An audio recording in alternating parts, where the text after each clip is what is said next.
en Turquie. C'est un discours qui rompt avec les idées longtemps défendues par la France à l'égard du conflit syrien. Dans un entretien accordé à la télévision française, Emmanuel Macron a exprimé sa volonté de discuter avec Bachar el-Assad. Une position qui rappelle que Paris ne fait plus du départ du président syrien un préalable à toute négociation pour la paix, alors même que son retrait est réclamé par de nombreux opposants.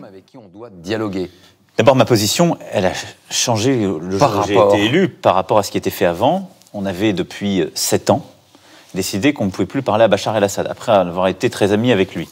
J'ai souhaité coopérer avec d'autres puissances parce que, j'ai dit, la priorité, c'est l'extermination de Daesh, avant Bachar. Bachar est l'ennemi du peuple syrien, mon ennemi, c'est Daesh, si je devais résumer ma pensée.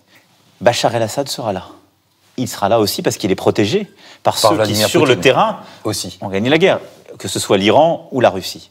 Et donc, nous ne pouvons pas dire on ne veut pas parler avec lui ou ses représentants. Le président français a néanmoins nuancé ses propos en rappelant que cela n'empêchera pas Bachar el-Assad de répondre de ses crimes devant la justice internationale. Il faut parler à tout le monde, il faudra parler à Bachar el-Assad et ses représentants.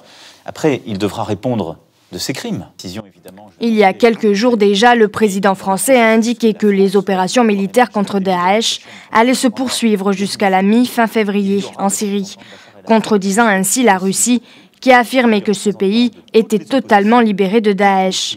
Emmanuel Macron maintient les 2 lignes rouges qu'il avait tracées quelques jours après son arrivée au pouvoir lors d'une rencontre avec le président russe, l'aide humanitaire et les armes chimiques, opérant ainsi un rapprochement avec la Russie, allié indéfectible du régime de Damas. Déclenché en 2011 avec la répression de manifestations pacifiques, le conflit syrien a fait plus de 340 000 morts et des millions de déplacés et réfugiés.